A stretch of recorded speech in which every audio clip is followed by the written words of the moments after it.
আল্লাহ পাকের দরবারে অসংখ্য অগণিত শুকর ও সুজুদ। আল্লাহ রাব্বুল ইজ্জত আপনি আমাকে দুনিয়ার সমস্ত জায় জামানা থেকে মুক্ত করে বৃষ্টিময় দিনে আল্লাহ রাব্বুল ইজ্জত রব্বুল আলামিন বৃষ্টিকে অপেক্ষা করে আল্লাহ তাআলার মসজিদে আসার বসার সুযোগ দিয়ে মহান রব্বুল ইজ্জত করে দিয়েছেন।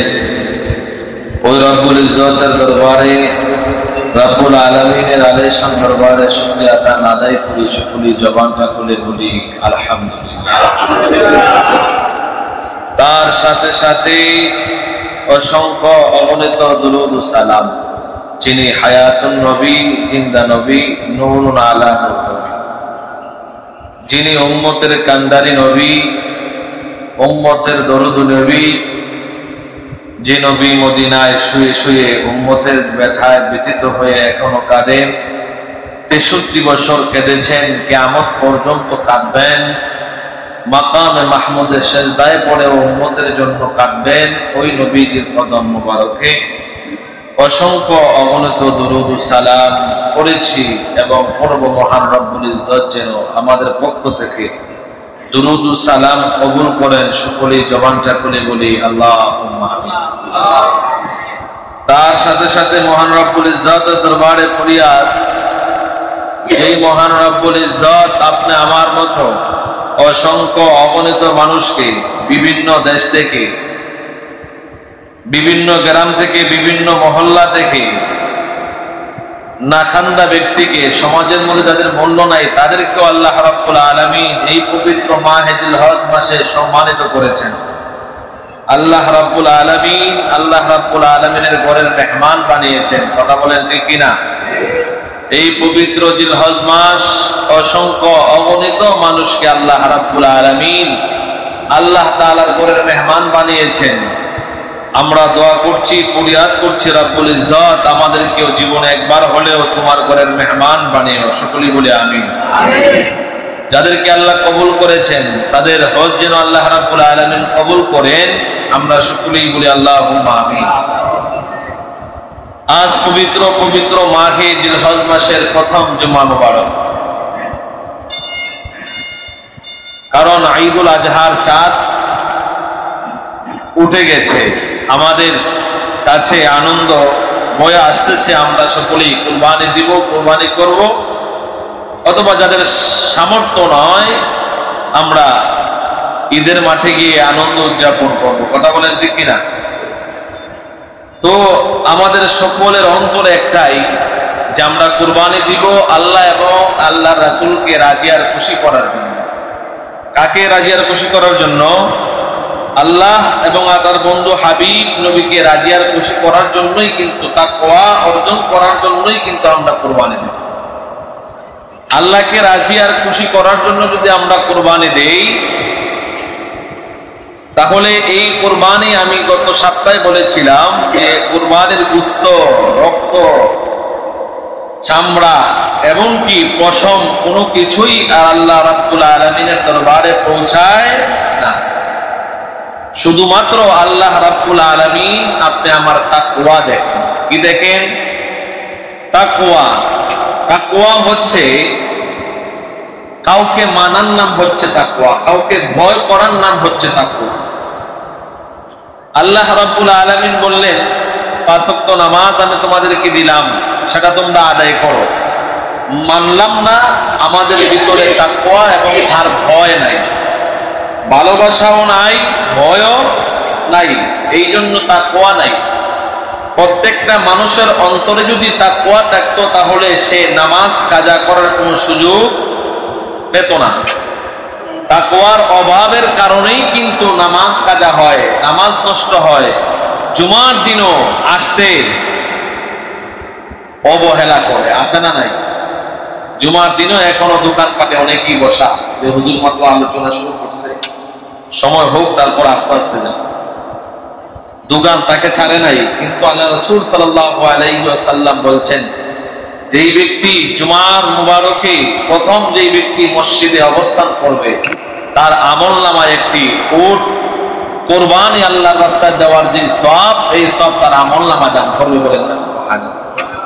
তো যাদের সামর্থ্য নাই কুরবানি দেওয়ার, তাদের তো সুযোগ আছে প্রত্যেক সপ্তাহে সপ্তাহে, কথা বলেন ঠিক না, যে আমি দিতে পারলাম না, আমার অর্থ নাই, সম্পদ নাই, কিন্তু আল্লাহ বকিল নয়, কিফন নয়, আল্লাহ সিস্টেম দিয়েছেন। আপনি আমি হাজার হাজার টাকা দিয়ে, লক্ষ টাকা দিয়ে কুরবানি দিলে কুরবানি কবুল হয় কিনা সেটা বলতে পারবো না, কিন্তু জুমার দিন জুমার নামাজে প্রথম মসজিদে পা রাখার সাথে সাথে রহমতের ফেরেশতারা ফরিয়াদ করবে, আল্লাহ তোমার বান্দাটা প্রথম পা প্রবেশ করিয়েছে জুমা মুবারকের নামাজ আদায় করার জন্য। আল্লাহ বলবেন, আমার বন্ধু হাবিবের মাধ্যমে যে ওয়াদা করেছি, যে বাজেট, যে পুরস্কার আমি দিব বলেছি, ওয়াদা করেছি, তার আমলনামায় সেটা দিয়ে দেব। তাহলে প্রত্যেকটা মানুষের আমলনামায় কিন্তু উট কুরবানির সওয়াব উঠানোর ব্যবস্থা আছে না নাই? গরু কুরবানির সওয়াব উঠানোর ব্যবস্থা আছে না নাই? মন খারাপ করার কোনো বিষয় নাই যে আল্লাহ আমাকে দেন নাই, কিন্তু দিয়েছেন। যার সম্পদ আছে, যার অর্থ আছে, এই সম্পদের হিসাব, অর্থের হিসাব, গাড়ির হিসাব, বাড়ির হিসাব করতে করতে তার সময় নষ্ট হয়। আল্লাহ তোমাকে অর্থ দেয় নাই, সম্পদ দেয় নাই, তোমার কোনো কিছুর জিম্মাদারি দেয় নাই, তোমার হিসাবেরও প্রয়োজন নাই। তোমার উচিত ছিল তার সম্পদের হিসাব করতে করতে সময় নষ্ট হবে, তার টাকা দিয়া সে আমলে, তার আমলনামায় আমল ঢুকাবে। আর আমি অভাবী হওয়ার কারণে, গরিব হওয়ার কারণে সময় হিসাবের দিকে নষ্ট না করে মসজিদে বসে সময় নষ্ট করলে ডান পাটা দিয়ে প্রবেশ করার সাথে সাথেই আমার আমলনামায় একটা উট কুরবানির সওয়াব হয়ে যাবে। কথা বলেন ঠিক কিনা? তাহলে ধনী হিসাব করে নেশাব পরিমাণ সম্পদের মালিক হলে সে কুরবানি দিবে, কুরবানি কবুল হলে তার আমলনামায় কুরবানির সওয়াব আসবে। আর গরিবের সুযোগ হলো, ধনের তার ধন নাই, সম্পদ নাই, হিসাবও নাই, উযু বানাইবে আর মসজিদে প্রবেশ করবে, তার আমলনামায় একটা উট কুরবানির সওয়াব হয়ে যাবে। কথা বলেন ঠিক? প্রথম ব্যক্তি একটা উট কুরবানির সওয়াব পাইল, দ্বিতীয় ব্যক্তি একটা গরু কুরবানির সওয়াব পাইল। আমি সংক্ষেপে বলতেছি, অনেক কথা কিন্তু সময় স্বল্প। তো দ্বিতীয় ব্যক্তি যে আসলো গরু কুরবানির সওয়াব তার আমলনামায় উঠাইয়া নিল, তৃতীয় ব্যক্তি যে আসলো সে একটা ছাগল কুরবানির সওয়াব তার আমলনামায় উঠাইয়া নিল। তারপর কুরবানি হলো না, কারণ মুরগ দিয়ে কিন্তু কুরবানি হয় না, না হয় পোল্ট্রি ফার্ম দিয়ে কুরবানি হয়। যে আমার যখন দিছে না, যা এবার দেখাই দিব রক্ত ফালাই, যেহেতু পোল্ট্রি ফার্ম দিয়ে রক্ত বাহির হয়, পশমও তার আছে, ছাগলেরও পশম আছে, রগও আছে, সবকিছু ঠিক আছে। এই জন্য গভীর চিন্তা করে যদি চিন্তা করেন, তাহলে মুরগ চতুর্থ ব্যক্তি যে মসজিদে প্রবেশ করবে তাদেরকেও আল্লাহ রাব্বুল আলামিন বাদ দেন নাই। তাদের আমলনামায় আল্লাহর রাস্তায় একটা মুরগ সদকা করলে যে সব তার আমলনামায় আল্লাহ দিয়ে দেন, বলেন না সুবহানাল্লাহ। এবং খুতবার পূর্ব মুহূর্তে সময় পর্যন্ত, খুতবার পরে আর বলা হয় নাই, কারণ খুতবা যখন ইমাম শুরু করে তখন ফেরেশতারা বসে ইমামের খুতবা শুনে, আর আমরা মুসল্লিরা গল্পতে মেতে উঠি, আছে না নাই? বড় বড় কিছু মুসল্লি আমরা আছি যে ইমাম খুতবা পড়ে, ফেরেশতা খুতবা শুনে, সেটা দলিল আছে, কিন্তু হ্যাঁ বৈশা কথা কয়, মনে করতেছে যে ইমামের চেয়ে আমি বড় হয়েছি। ইমাম ছোট হোক, কিন্তু যেই কালাম থেকে আয়াতগুলা পড়তেছে সেটা তো আর ছোট নয়। কথা বলেন ঠিক কিনা? যেটা নদীতে দিয়েছে, নদী শুকিয়ে গেছে, সাগর শুকিয়ে গিয়েছে, পাহাড়ে দিয়েছে, পাহাড়ের কম্পন সৃষ্টি হয়েছে, আর ওই কালাম থেকে ইমাম সেই আয়াতগুলি তেলাওয়াত করতেছে। তুমি কত বড় সাহসী ব্যক্তি, এই কোরআন না শুনে তুমি কথা বলো। কারণ এই খুতবা দেওয়া হচ্ছে সুন্নত, খুতবা শোনা হচ্ছে ওয়াজিব। রাসূল বলছেন, সাহাবায়ে কেরাম প্রশ্ন করেছেন, ওয়াজিব এই খুতবার সময় যদি কেউ কথা বলে, অপর একজন ব্যক্তি যদি বলে হেই তুমি কথা বলো না, তাহলে তার কি গুনাহ হবে? রাসূল বলছেন, হ্যাঁ, যেই ব্যক্তি কথা বলেছে ওই ব্যক্তিরও গুনাহ হবে, যেই ব্যক্তি আবার কথা বলে নিষেধ করেছে তারও গুনাহ হবে। সে যদি বন্ধ করতে চায় তাহলে ইশারার মাধ্যমে বন্ধ করবে। এখন আমাদের মধ্যে দেখা যায়, আমি বলছিলাম আলা হযরতের কনফারেন্সে, যে আমরা জারে দিয়া বুধ ছাড়াই, সরিষা দিয়া মানুষে বুধ ছাড়ায়। কি দিয়া বুধ ছাড়ায়? সরিষা দিয়া মানুষে বুধ ছাড়ায়, সরিষার তেল দিয়া নাকে মুখে দিয়া বুধ ছাড়ায়। এখন সরিষার দানার ভিতরে যদি বুধ ঢুইকা যায়, এই বুধ ছোড়াইবার কোন সিস্টেম আছে? আমাদের ভিতরে তো সরিষা দানার ভিতরে এখন বুধ ঢুকে গেছে। আমরা যারা বুঝি জানলেওয়ালা তারাই কিন্তু আমরা খুতবার সময় কথা বলি, আর মাসুম বাচ্চাদেরকে দাবাই হেই কথা বলিস না, হেই কথা বলে গুনইব, কিন্তু নিজে কিন্তু অপরাধ করতেছে। কিন্তু রাসূল বলছেন যে কথা বলবে তারও অপরাধ, যে তা মানুষ জন্য আবার দ্বিতীয়বার দমক দিয়ে কথা বলবে তারও অপরাধ। তাহলে আপনি ওয়াজিব তরফ করলেন। আচ্ছা বলেন তো, আপনাদের কাছে জানতে চাই, কুরবানি কি ফরজ না নেসাব পরিমাণ সম্পদের মালিক হলে ওয়াজিব? সকলের উপর কিন্তু ওয়াজিব নয়, নেসাব পরিমাণ সম্পদের মালিক হলে কিন্তু ওয়াজিব। কিন্তু নেসাব পরিমাণ সম্পদের মালিক আপনি না হলে আপনার উপর ওয়াজিব না। কিন্তু আপনি মসজিদে আসলেন জুমার নামাজ আদায় করার জন্য, 2 রাকাত ফরজ নামাজ আপনি আদায় করবেন। যেই জোহরের নামাজের 4 রাকাত ফরজের বিধানের ভিতরে 2 রাকাত ফরজ আপনাকে দিয়ে দিলেন, আর এই খুতবাতে 2 রাকাত দিয়ে দিলেন। এই 2 রাকাত আপনি না শুনে কথা বললেন, ওয়াজিব তরফ করলেন। আপনি কখনো এই ওয়াজিব তরফ করার কারণে ক্ষমা পাবেন না যতক্ষণ পর্যন্ত কাফারা না দিবেন। কথা বলেন ঠিক কিনা? ওয়াজিব তরফ করলে কি করতে হয়? কাফারা দিতে হয়। ফরজ তরফ করলে কি করতে হয়? কাফারা দিতে হয়। এখন যদি কেউ বলে যে খুতবা যখন এখন শুনছি না, তাহলে কাজা আদায় করে নেন, জোহরের নামাজ পড়লাম না, পরবর্তীতে কাজা আদায় করার সিস্টেম আছে না নাই? নিয়ম আছে না নাই? যে ফরজের সময় নামাজটা আদায় করলাম না, পরবর্তীতে নামাজটা আদায় করলাম। কিন্তু আপনি যে খুতবা শুনলেন না, কথা বললেন, আপনি নিজেকে নিজে অনেক বড় মনে করলেন, কথা বললেন। আমি আপনাদের বিবেকের কাছে প্রশ্ন দিতে চাই, এই খুতবাটা কি কাজা আদায় করার কোনো সিস্টেম আছে না আমাদের? তাহলে আপনি কত বড় সাহসী যে আল্লাহর কালাম পড়তেছে, এই মুহূর্তে আপনি কথা বলেন। ইমামের জবান ছোট হতে পারে, ইমাম ছোট হতে পারে, কিন্তু ইমামের জবান দিয়ে যে বাক্যটা বাহির হয় সেটা সাধারণ কোনো কালাম নয়, সেটা মহান রব্বুল ইজ্জতের কালাম। কথা বলেন ঠিক কিনা? যেটা সাগর পর্বত পাহাড় পর্যন্ত যেই কালামটা পৌঁছে নাই, সেই কালামটা আমাদেরকে দিয়েছেন, সম্মানিত করেছেন তার বন্ধু হাবিবের উসিলায়। কথা বলেন ঠিক কিনা? এই জন্য আমরা চেষ্টা করবো বাবা ভাইরা, এই জুমার অনেক ফজিলত রয়েছে। আমরা কুরবানির জন্য যেভাবে তাকওয়াবান হয়ে যাই, আমরা জুমার জন্য যদি তাকওয়াবান হয়ে যাই, তাহলে প্রত্যেকটা জুমায় দেখবেন আপনি আমি বেগুনা মাসুম হয়ে জুম্মা মুবারক থেকে বের হয়ে যাওয়ার সুব্যবস্থা আছে। কিন্তু আমরা এই জুমা মুবারকে এসেও অন্যায় অপরাধে লিপ্ত হই, কথাবার্তায় লিপ্ত হয়ে যাই, মনে করি যে কথাবার্তার জায়গা মনে হয় এটাই, এছাড়া মনে হয় আর কথাবার্তার কোনো সুযোগ নাই। কিন্তু একটা মানুষ যদি জানতো যে একটা ওয়াজিব তরফ করার কারণে কিয়ামতের ময়দানে তার জবাবদিহিটা কি হবে, তাহলে মসজিদে এসে তার জবানটা টোটাল বন্ধ করে দিত একটা বুবার মতো।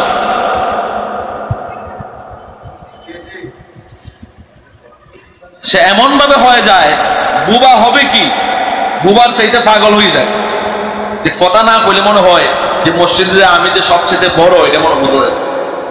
এটা বোঝানোর জন্য একটু কথা কই দিব। এই জন্য আমি অনুরোধ করে বলছি যে খুতবার আগে পড়ে কেউ কথা বলার চেষ্টা করবেন না, কারণ সেটা জুমার খুতবার যেই ওয়াজিব যখন আপনি বরখেলাপ করবেন, ওয়াজিব তরফ করার কারণে আপনি কাফারা দিতে হবে। আপনি যদি নেসাব পরিমাণ সম্পদের মালিক হন, আপনার উপর কুরবানি দেওয়া ওয়াজিব। যদি কুরবানি না দেন, তাহলে শেখার জন্য মহান রব্বুল ইজ্জতের কাঠগড়ায় দাঁড়িয়ে আসামি হয়ে জবাবদিহি করেই কিন্তু জান্নাতে যেতে হবে। এখন প্রশ্ন হলো, যাদের উপর আল্লাহ তাআলা, আমি আগেই বলেছি, ওয়াজিব করেন নাই, আল্লাহ বিভিন্নভাবে সুযোগ দিয়েছেন। কি দিয়েছেন? সুযোগ দিয়েছেন যে তাদের আমলনামায় সওয়াব উঠানোর জন্য। যাদেরকে আল্লাহ রাব্বুল আলামিন কুরবানি নেসাব পরিমাণ সম্পদের মালিক করেছেন, তাদেরকে আল্লাহ রাব্বুল আলামিন তার বন্ধু হাবিবের মাধ্যমে জানিয়ে দিয়েছেন যে কুরবানি। সাহাবায়ে কেরাম প্রশ্ন করলেন, ইয়া রাসূলুল্লাহ, নবী গো, কুরবানি কি? বলে কুরবানি হচ্ছে এটা আমাদের ইব্রাহিম নবীজি, আমাদের পিতা হযরত ইব্রাহিম নবীজির একটা সুন্নাহ। এই সুন্নাহটা প্রত্যেক নেসাব পরিমাণ সম্পদের মালিক যারা হবে তাদের উপর আল্লাহ রাব্বুল আলামিন ওয়াজিব করে দিয়েছে। কারণ ইব্রাহিম নবী ইব্রাহিম আলাইহিস সালাতু ওয়াস সালাম তার প্রাণের শিশু, মহব্বতের শিশু বাচ্চা ইসমাইল আলাইহিস সালাতু ওয়াস সালামকে আল্লাহ রাব্বুল আলামিনের নৈকট্য লাভের জন্য, আল্লাহ তাআলার কে খুশি করার জন্য, আল্লাহর হুকুমকে ভয় করে তাকওয়া অন্তরে রেখে তার সন্তানকে কুরবানি দেওয়ার জন্য মিনায় নিয়ে গিয়েছে। এই দ্বারা প্রমাণ হলো বাবা হইয়া সন্তানকে কুরবানি দেয় একমাত্র কারণ আল্লাহকে পাওয়ার জন্য। কাকে পাওয়ার জন্য? না দুনিয়া পাওয়ার জন্য? দুনিয়া পাওয়ার জন্য নয়, আল্লাহকে রাজি আর খুশি করার জন্য, আল্লাহকে পাওয়ার জন্য কুরবান দেওয়া। এইখান থেকে হিসাব আসছে। রাসূল করিম সাল্লাল্লাহু আলাইহি ওয়াসাল্লামকে সাহাবায়ে কেরাম প্রশ্ন করলেন, ইয়া রাসূলুল্লাহ নবীজি, আমরা কুরবানি দিব, যেহেতু কুরবানি আমাদের বাবা ইব্রাহিম নবীজির সুন্নাত, আমরা কুরবানি দিব, কিন্তু কুরবানি দিলে আমাদের লাভ কি? আমাদের লাভের দরকার আছে না নাই? আল্লাহ রাসূল সাল্লাল্লাহু আলাইহি ওয়াসাল্লাম বলেন, মা হাযিহি লাদাহি ক্বালা সুন্নাতু আবিকুম ইব্রাহিম ক্বালু ফামা লানা ফিহা ইয়া রাসূলুল্লাহ ক্বালা বিকুল্লি শা'রাতিন হাসানা।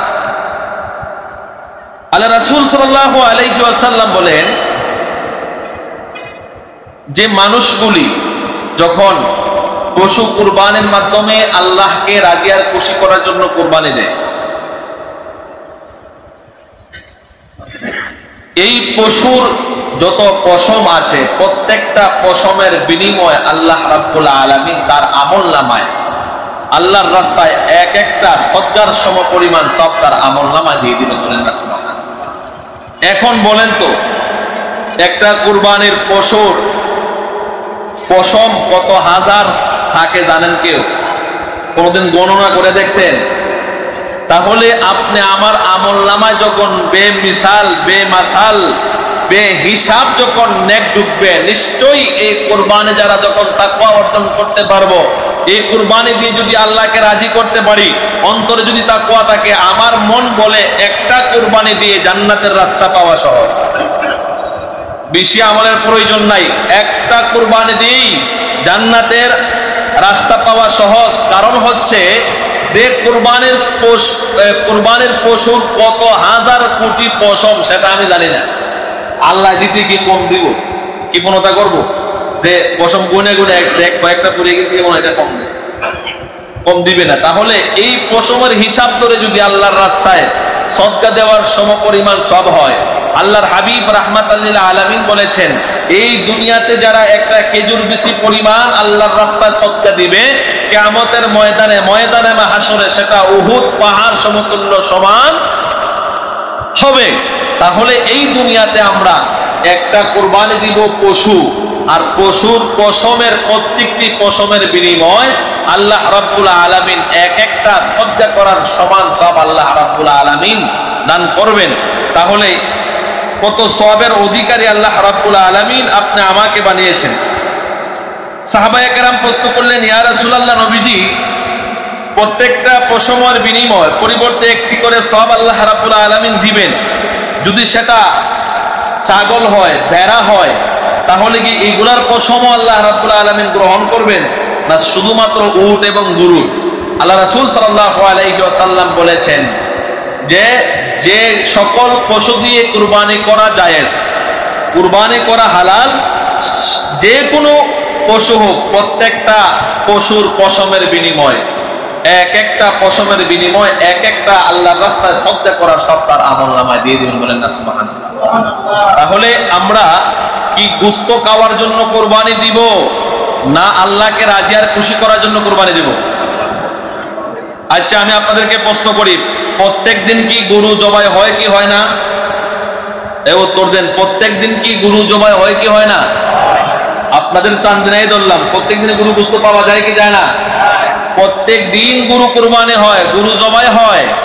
কিন্তু গরু জবাই প্রত্যেক দিন হয়, সেটা আল্লাহকে রাজি আর খুশি করার জন্য হয় না, আল্লাহকে রাজি আর খুশি করার জন্য তাকওয়া এবং ভয় নিয়ে হয় না, সেটা হয় ব্যবসার জন্য। যদি আপনিও মনে করেন এই কুরবানিতে আল্লাহর তাকওয়ার প্রয়োজন নাই, ওই মাস যেহেতু আসছে আমি গরু কুরবানি দিব, প্রত্যেক দিন যেভাবে কুরবানি হয় সেভাবে আপনি কুরবানি করে আপনি এই গোশত দিয়া রুটি মজা করে খাইতে পারবেন, কিন্তু আপনার অন্তরে তাকওয়া না ঢোকার কারণে লা ইয়ানালাল্লাহু লুহুমুহা ওয়ালা দিমাউহা ওয়ালাকিন ইয়ানালুহুত তাকওয়া মিনকুম, তোমার রক্ত, তোমার গোশত, পশম কোনো কিছুই আল্লাহ রাব্বুল আলামিনের দরবারে পৌঁছায় না। যখন বিসমিল্লাহি আল্লাহু আকবার বলিয়া কুরবানি দেওয়া হয়, জমিনে রক্ত পড়ার আগে আগে আল্লাহ রাব্বুল আলামিন আপনি আমার তাকওয়া দেখেন, আর ওই তাকওয়া দেখার সাথে সাথেই আল্লাহ রাব্বুল আলামিন আপনি আমার ওই কুরবানিটা কবুল করে নেন। বলেন না সুবহানাল্লাহ।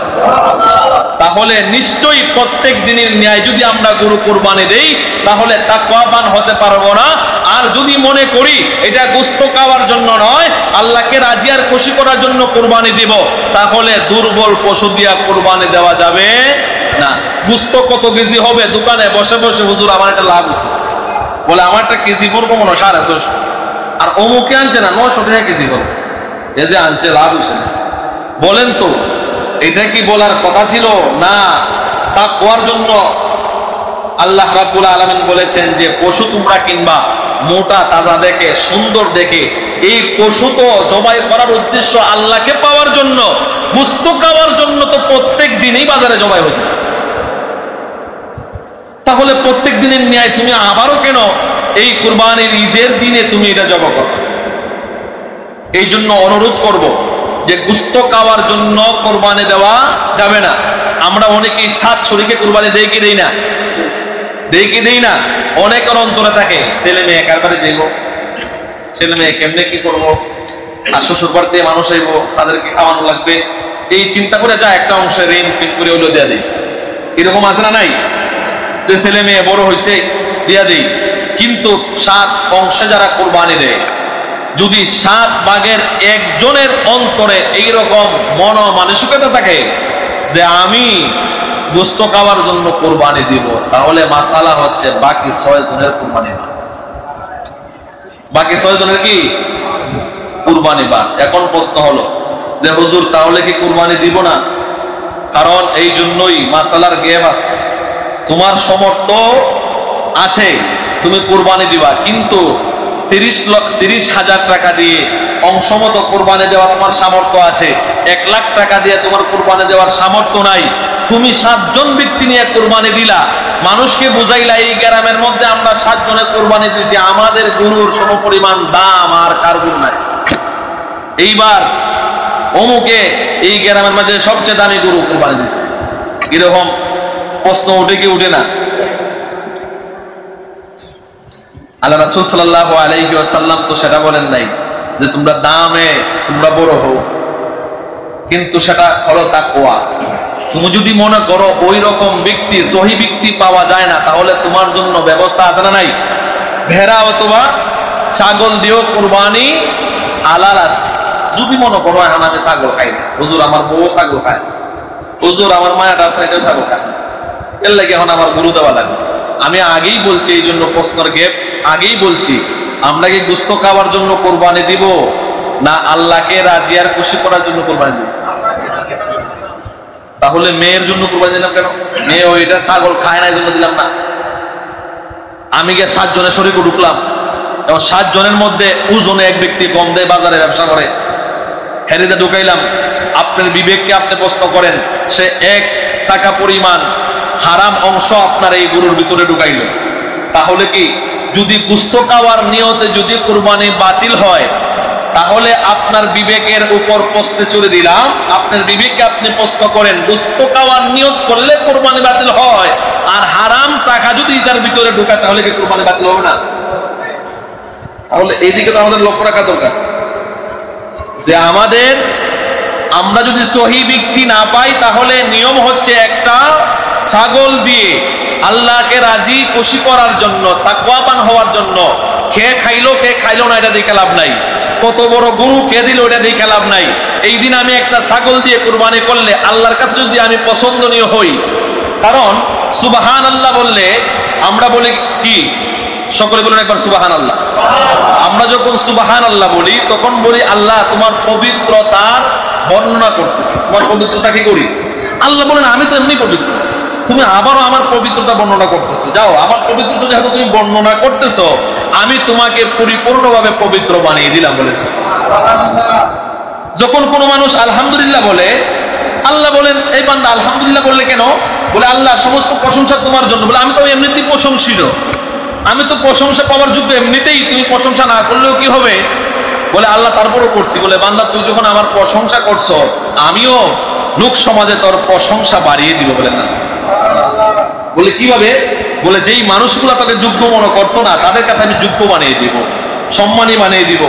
যদিও তুই সমাজে সম্মানিত না হস, বাহিরে গেলে দেখবে তোর সম্মানের অভাব থাকবে না, কারণ যেহেতু আমার প্রশংসা করছ আমি মাওলা অন্য মানুষের মাধ্যমে তোর প্রশংসা করাই। তাহলে প্রত্যেকটা কাজই কিন্তু আল্লাহকে রাজি আর খুশি করার জন্য হলে আপনি দেখবেন 7 জনের কুরবানিতে আপনি যাবেন না, তখন আপনার দিলে মনে জাগবে যে আমি একটা ছাগল দিয়ে হলেও আল্লাহকে রাজি করার জন্য কুরবানিটা দেই। আর যদি সহি ব্যক্তি পাওয়া যায়, আমি বলি না যে পাওয়া যায় না, পাওয়া গেলে 3 জন 4 জন 7 জন এভাবে আপনারা গরু কোরবানি দিতে পারেন, কোনো বাধা নাই। কিন্তু সহি ব্যক্তি বুঝে দিতে হবে। এবং 7 জনে ওই যখন আপনার গরু কেনার টাকা দেওয়া হয়, একজনে 5 টাকা বেশি, একজনে 5 টাকা কম, হ্যাঁ আমার ভাই সমস্যা নাই 5 টাকা লাগতো না, 75 টাকা হিসাবে আইছে, এত কোনো 30,000 টাকা 30,175 টাকা হিসাবে আইছে, হ্যাঁ 5 টাকা লাগতো না, হ্যাঁ আমার শুধু ভাই লাগতো, এটা হবে না। যদিও বন্টন হয় তাহলে 5 টাকার বন্টনও সঠিকভাবে করতে হবে এবং গুস্তর বন্টনও সঠিকভাবে করতে হবে, যে এইটা আমার ভাই আমরা গরু খাই একসাথে যাই না হবে। বিধান হচ্ছে পরিপূর্ণভাবে আপনি সঠিক বন্টন করতে হবে। এই জন্য আমরা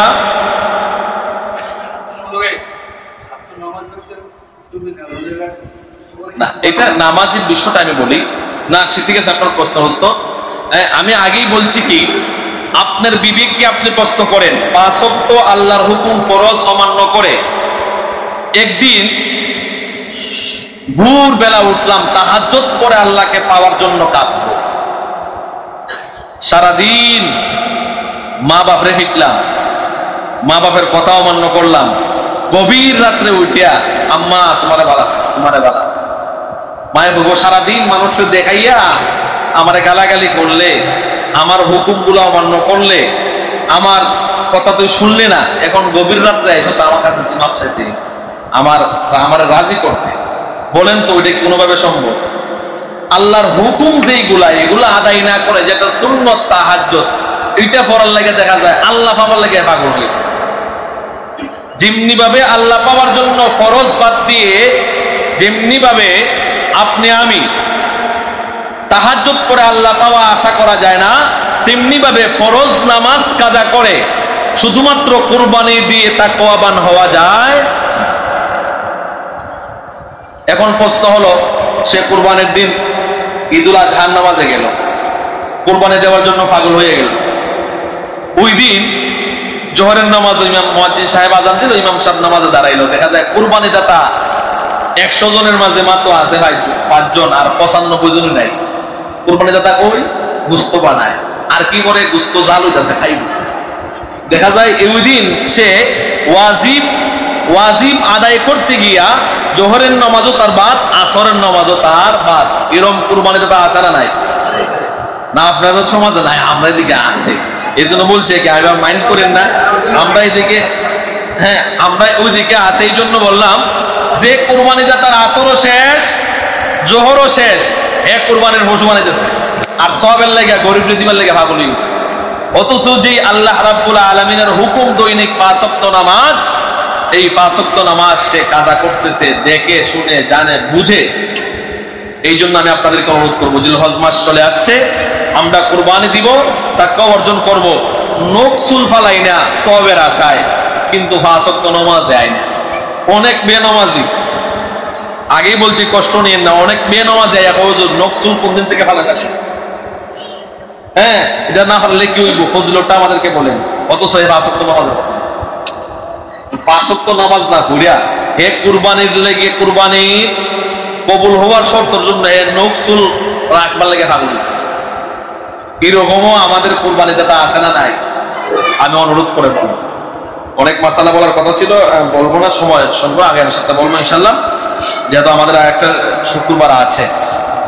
তো আমরা চেষ্টা করব, আমরা কুরবানি দেওয়ার জন্য আমরা মোটা তাজা পশু দেখে আমরা ক্রয় করব, গোস্তর জন্য ক্রয় করব না। কার গোস্ত কত কেজি হবে সেটা নিয়ে আলোচনা করা দরকার, আমি প্রয়োজন মনে করি না, করার প্রয়োজন নেই। পশু আনছি, কুরবানির পশু আমি ক্রয় করছি একমাত্র আল্লাহকে রাজি আর খুশি করার জন্য, আল্লাহ রাস্তা দিব। কি না খাওয়ার জন্য প্রত্যেক দিন চান্দিনা গরু জবাই হয়, হয় কি হয় না? হয়। এই জন্য গোস্ত খাওয়ার জন্য করব না, আল্লাহকে পাওয়ার জন্য করব। এবং নেশাব পরিমাণ সম্পদের মালিক, এটা তো আর সামনে সপ্তাহে বললে হবে না। নেশাব পরিমাণ সম্পদ হচ্ছে 10, 11, 12। 10, 11, 12 এই 3 দিনের ভিতরে যদি আপনার নেশাব পরিমাণ সম্পদের মালিক হন, তাহলে আপনার উপর ওয়াজিব হবে। ব্যবহৃত সম্পদ ছাড়া, ব্যবহৃত সম্পদ ছাড়া, যেগুলো সম্পদ আপনার ব্যবহৃত ছাড়া, জমা আছে না নাই? অনেকের সম্পদ, মনে করেন অনেক মহিলারা আছে, দুধে কানের বালা লাগায়, আর বৎসরের পর বৎসর কয়েক বড়ি স্বর্ণ তার আলমারিতে অথবা সন্দুকের ভিতরে থামানো আছে না নাই? এগুলো কিন্তু নেশাবের ভিতরে পড়বে, কারণ দীর্ঘ 1 বছর সে কিন্তু এটা ব্যবহার করে নাই।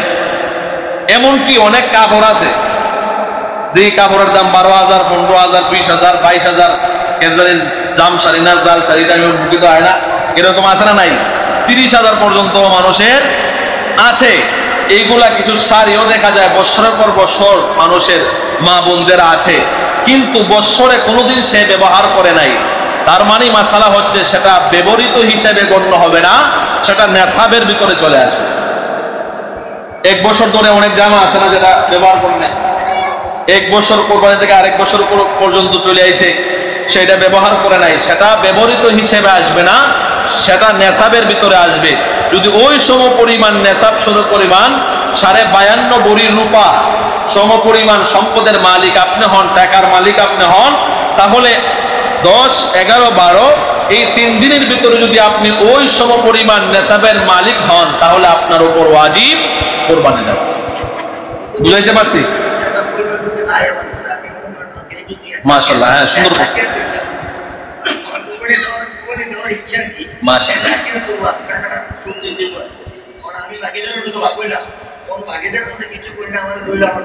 না ওই যে আগে আমি বলছি, যাই না দেওয়া যাবে না যদি সহি ব্যক্তি না পান। আচ্ছা শেষ।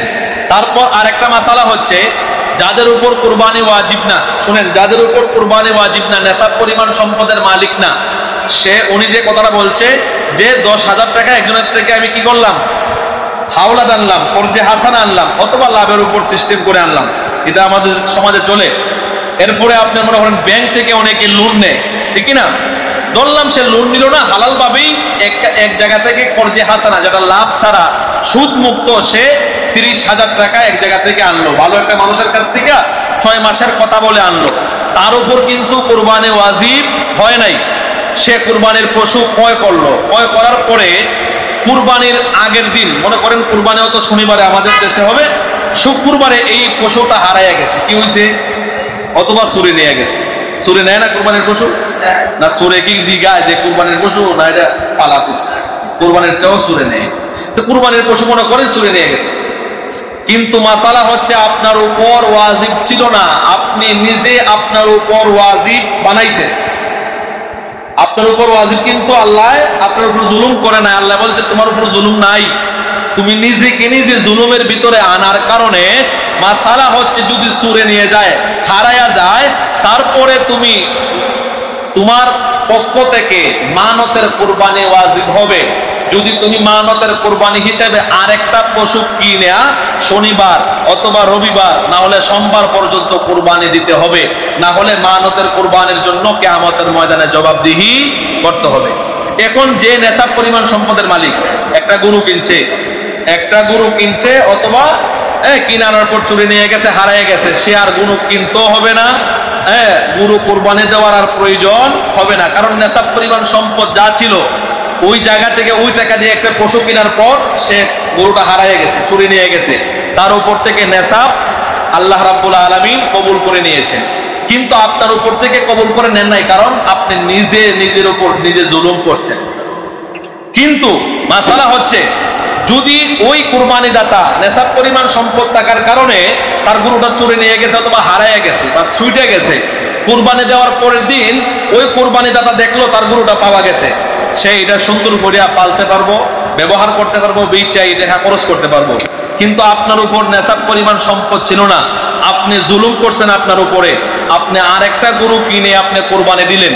কুরবানির 3 দিনের পর খবর হইলো, 13 তারিখের পরে খবর আসলো এই গরুটা পাওয়া গেছে। এরকম হয় না? বালা মানুষ আছে না নাই? সুরের হাত দিয়ে তো মানুষ গরু আটকে মানুষে দেয়, ঠিক না? এখন খবর পাইলেন ওই গরুটা আবার পাওয়া গেছে, কিন্তু ওই গরুটাও আপনার নিজের কাজে আর লাগাইতে পারবেন না। হুজুর তাহলে কি করব? 13 তারিখ যখন পার হয়ে যাবে তখন আর কুরবানি দেওয়ার বিধান নাই। ওই পশুটা বিক্রি করে আপনি গরিব মিসকিনকে ওই টাকা দিতে হবে, আর না হলে আপনার উপর ওয়াজিব থেকে যাবে। যদি না হয় তাহলে গরিবদেরকে ওই পশু জবাই করে কোনো গোস্ত কোনোটা খাওয়া যেত না, সম্পূর্ণ গোস্ত গরিবদেরকে বিলে দিত। শাস্তি আল্লাহ রাব্বুল আলামিন আপনার ওয়াজিব করেন নাই। বুঝাইতে পারছি? তাহলে বুঝছেন? এই জন্য কুরবানি যাদের উপর ওয়াজিব নাই যদি দেন, হারায়া গেলেও কুরবানি দিতে হবে, সেটা হবে মানতের কুরবানি। আর মানত যখন করবেন তাহলে তখনই আপনার ফরজ হয়ে যাবে, এটা আপনি আদায় করতেই হবে। আর নেশাব পরিমাণ সম্পদের মালিক যারা আছে তাদেরগুলো যদি হারিয়ে যায়, মরিয়া যায়, চুরি নিয়ে যায়, তাহলে পুনরায় গরু কিনে আর কুরবানি দেওয়ার লাগবে না। তাদের পক্ষ থেকে নেশাব পরিমাণ আল্লাহ রাব্বুল আলামিন কবুল করে নেবেন। আশা করি বুঝাইতে পারছি। আল্লাহ রাব্বুল আলামিন যেন আমাদের সকলকে সঠিক বুঝদান করে, এবং যারা আরো মাসালা বোঝার প্রয়োজন মনে করেন আসবেন ইনশাল্লাহ। তো আমি মসজিদে আছি, ইনশাল্লাহ বলার চেষ্টা করব।